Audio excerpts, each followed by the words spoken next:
ನಮಸ್ಕಾರ ಸ್ನೇಹಿತರೆ, ಇದು ನಿಮ್ಮ ಪ್ರಜಾವಾರ್ತೆ, ನಿಮ್ಮ ನಂಬಿಕೆಯ ಸುದ್ದಿ ಮಿತ್ರ.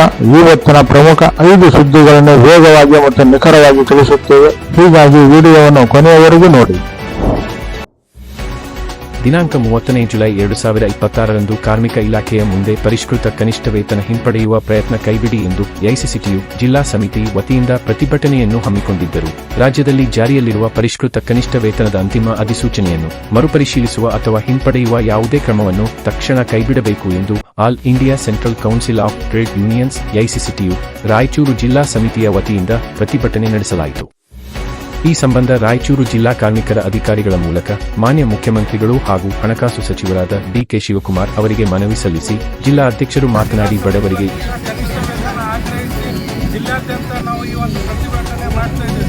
ಒಂದು ಕಡೆ ಸರ್ಕಾರ ಗ್ಯಾರಂಟಿ ಯೋಜನೆ ಹಾಗೂ ಬಡವರಿಗೆ ನಾವು ಇದು ಮಾಡಿ ಅದು ಮಾಡಿ ಅಂತ ರಾಜ್ಯದ ಕಾಂಗ್ರೆಸ್ ಸರ್ಕಾರ ಹೇಳ್ತಿದೆ.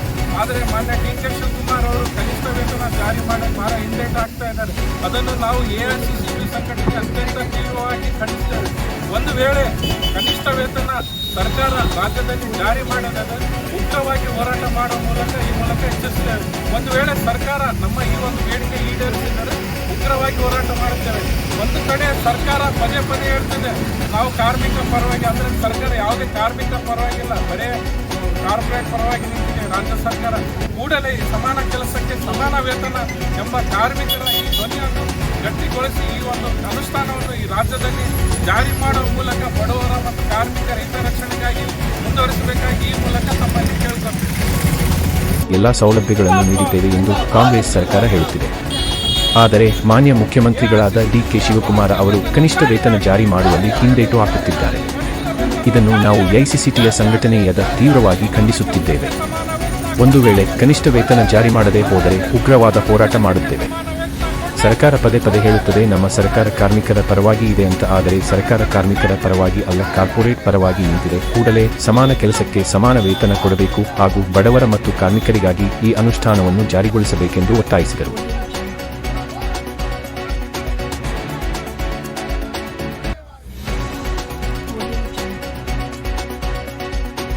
ಈ ಸಂದರ್ಭದಲ್ಲಿ ಎಐಸಿಸಿಟಿಯು ಜಿಲ್ಲಾಧ್ಯಕ್ಷರು ಅಜಿತ್ ಜಾಗೀರ್ದಾರ್, ಮುಖಂಡರಾದ ಜಿಲಾನಿ ಯರಿಗೇರ, ಭೀಮಯ್ಯ, ಲಕ್ಷ್ಮಣ್, ನಿಸಾರ್, ಅಹಮದ್, ಪ್ರಹ್ಲಾದ್, ಜಗದೀಶ್, ಮಾರಣ್ಣ, ಚಾಂದ್, ಈರಣ್ಣ, ಆಂಜನೇಯ, ನರಸಿಂಹಲು, ಮೌಲಾಲಿ, ಪರಶುರಾಮ್, ಇಮಾಮ್ ಸಾಬ್, ಮೂವಿಸ್, ಸಣ್ಣ ಹನುಮಂತ ಇದ್ದರು.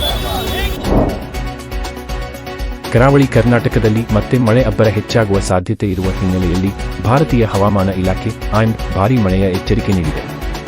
ದಕ್ಷಿಣ ಕನ್ನಡ, ಉಡುಪಿ ಮತ್ತು ಉತ್ತರ ಕನ್ನಡ ಜಿಲ್ಲೆಗಳಲ್ಲಿ ಮುಂದಿನ ಕೆಲವು ದಿನಗಳಲ್ಲಿ ಭಾರೀ ಮಳೆಯೊಂದಿಗೆ ಮಿಂಚು ಗುಡುಗು ಹಾಗೂ ಬಲವಾದ ಗಾಳಿಯ ಸಾಧ್ಯತೆ ಇದೆ ಎಂದು ಮುನ್ಸೂಚನೆ ನೀಡಲಾಗಿದೆ.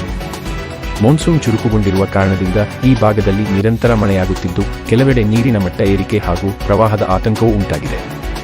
ಕರಾವಳಿ ಪ್ರದೇಶಗಳಲ್ಲಿ ಸಮುದ್ರ ಅಲೆಗಳು ಜೋರಾಗುವ ಸಾಧ್ಯತೆ ಇರುವುದರಿಂದ ಮೀನುಗಾರರು ಸಮುದ್ರಕ್ಕೆ ಇಳಿಯದಂತೆ ಸೂಚನೆ ನೀಡಲಾಗಿದೆ. ಹವಾಮಾನ ಇಲಾಖೆ ಪ್ರಕಾರ ಕೆಲವು ದಿನಗಳಲ್ಲಿ ಗಂಟೆಗೆ 30-40 ಕಿಮಿ ವೇಗದ ಗಾಳಿ ಬೀಸುವ ಸಾಧ್ಯತೆ ಇದೆ. ಇದರಿಂದ ಮರಗಳು ಬೀಳುವ ಅಪಾಯ ಹಾಗೂ ವಿದ್ಯುತ್ ವ್ಯತ್ಯಯ ಸಂಭವಿಸಬಹುದು ಎಂದು ಎಚ್ಚರಿಸಲಾಗಿದೆ. ಸ್ಥಳೀಯ ಆಡಳಿತಗಳು ಈಗಾಗಲೇ ತುರ್ತು ಕ್ರಮಗಳನ್ನು ಕೈಗೊಂಡಿದ್ದು ತಗ್ಗು ಪ್ರದೇಶಗಳಲ್ಲಿ ವಾಸಿಸುವ ಜನರು ಸುರಕ್ಷಿತ ಸ್ಥಳಗಳಿಗೆ ತೆರಳುವಂತೆ ಸೂಚಿಸಲಾಗಿದೆ.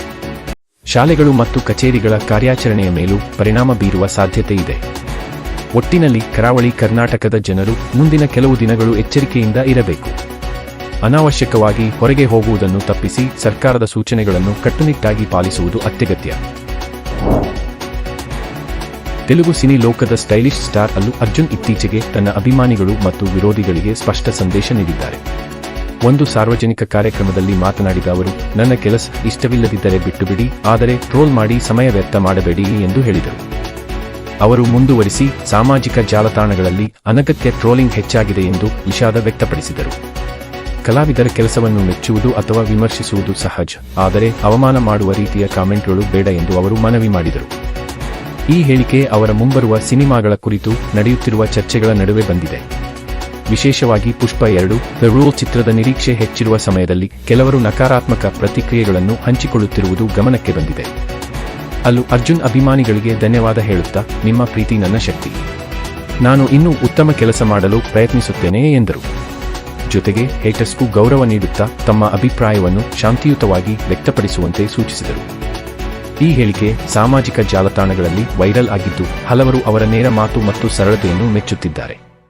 ಅಭಿಮಾನಿಗಳು ತಮ್ಮ ನಟನಿಗೆ ಬೆಂಬಲ ಸೂಚಿಸುತ್ತಿರುವರೆಂದರೆ ಕೆಲವರು ಈ ವಿಷಯದ ಬಗ್ಗೆ ಚರ್ಚೆ ಮುಂದುವರಿಸುತ್ತಿದ್ದಾರೆ. ಒಟ್ಟಿನಲ್ಲಿ ಅಲ್ಲು ಅರ್ಜುನ್ ನೀಡಿದ ಸಂದೇಶ ಸ್ಪಷ್ಟ: ಪ್ರೀತಿ ಕೊಡಿ, ವಿಮರ್ಶೆ ಮಾಡಿ, ಆದರೆ ಗೌರವ ಕಾಪಾಡಿ. ಇಂತಹ ಪ್ರಮುಖ ಸುದ್ದಿಗಳಿಗಾಗಿ ನಮ್ಮ ಚಾನೆಲ್ ಅನ್ನು ಸಬ್ಸ್ಕ್ರೈಬ್ ಮಾಡಿ, ವಿಡಿಯೋಗೆ ಲೈಕ್ ಮಾಡಿ ಮತ್ತು ನಿಮ್ಮ ಅಭಿಪ್ರಾಯವನ್ನು ಕಾಮೆಂಟ್ ಮಾಡಿ.